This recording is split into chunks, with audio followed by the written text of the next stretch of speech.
You know, something is going on right now in the highest circles of global finance. It's more than just the usual market chatter. It's a pattern, a series of moves that feel different.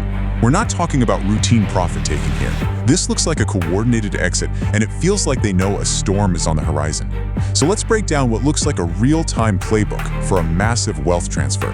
So let's just start with this number, $11 billion. That is the insane amount of company stock that was sold by some of the world's most powerful founders, CEOs, and their families in just 1 month. This isn't just a few insiders trimming their positions. No, this is a floodgate opening. And who's leading the charge? Of course, Amazon's Jeff Bezos. This month alone, he cashed out $8.5 billion worth of Amazon stock. I mean, this is a huge move from the man who literally built the empire. But trust me, he is not the only one. Right behind him, you've got Meta's Mark Zuckerberg. He has been consistently cashing out. Over the last 4 months, his sales add up to a whopping $1.2 billion. You see the pattern here? It's consistent, and the scale is just enormous. And it's not just the new money tech guys.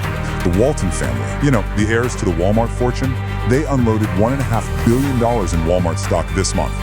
Look, when you see old money and new money making the exact same move at the exact same time, that's when you've got to start paying attention. Okay, but this is what makes it really, really interesting. Look at the names here. We've got Jamie Dimon, the head of JP Morgan, making his first ever sale as CEO in 18 years, and Leon Black of Apollo, his first ever stock sale period. These aren't just some random traders. These guys are the architects of the financial system. So you have to ask yourself, why are they all cashing out right now? And that brings us to a really important idea. We've got to stop thinking of this as timing the market. A much better way to describe it is liquidity harvesting. It's a strategic plan to turn paper wealth, stock certificates, into cold, hard cash. The goal here isn't to just beat the next little market dip. No, it's to have cash ready before a potential system-wide break. So that really is the multi-billion-dollar question, isn't it? Why are the very people who designed and run this whole system rushing for the exits while the rest of us are being told that the market is at an all-time high and the party's just getting started? To figure that out, we need to zoom out and look at the whole picture. It seems pretty clear that these insiders are seeing the same huge cracks in the foundation that some of the world's sharpest financial minds have been screaming about. The big picture, macroeconomic signals are all blinking bright red. Just listen to this warning from Ray Dalio, the billionaire investor who pretty much saw the 2008 crisis coming. He's not talking about your average everyday recession. He's worried about something way worse. He's actually drawing parallels to the complete systemic breakdown of the 1930s. And right here, this is the heart of the problem: debt. The US national debt has absolutely ballooned to over $37 trillion. It's a number so huge you can't even really wrap your head around it, but I promise you, its consequences are very, very real.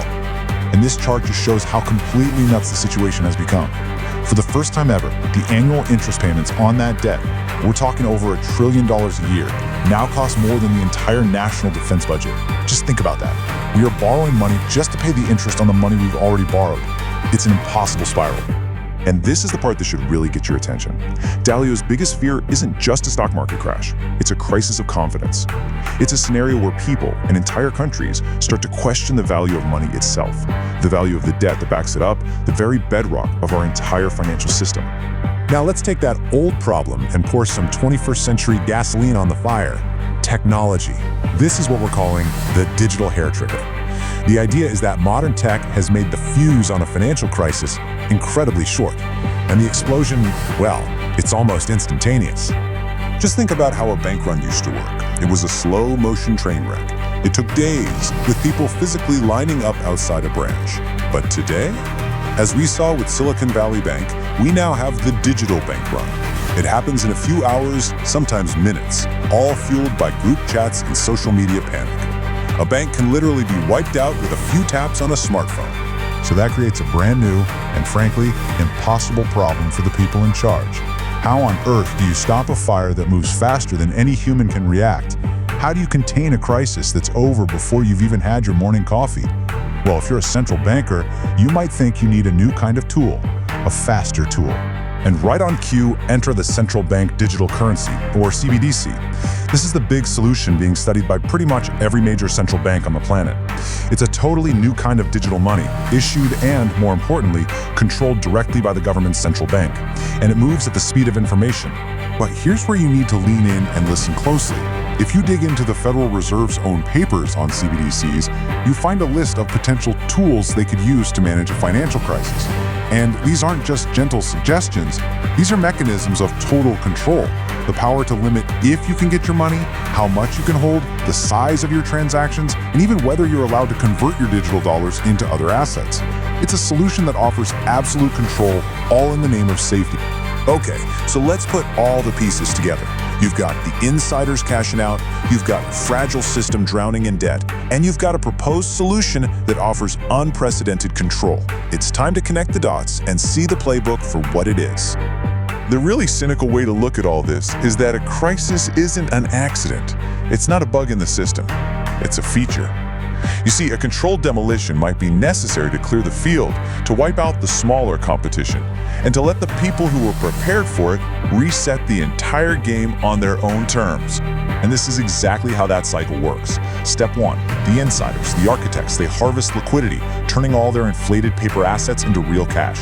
Step 2, a big systemic shock hits, which is basically inevitable, and it's supercharged by that digital hair trigger we talked about. Step 3, in the chaos that follows, small businesses, everyday investors, the middle class, they get wiped out. And then step 4, all that hoarded cash is used to buy up real, valuable assets, businesses, houses, land, for pennies on the dollar. So you have to understand, this playbook isn't about surviving a recession. It's about conducting a harvest. It's about engineering the greatest transfer of wealth from the many to the very, very few in modern history. So I'll just leave you with this one last question. Are the record insider sales, the dire warnings of a 1930s-style breakdown, and the sudden push for brand new systems of monetary control, are these all just a series of random, unfortunate coincidences? Or are you watching a playbook unfold right here in real time? I think that's for you to decide.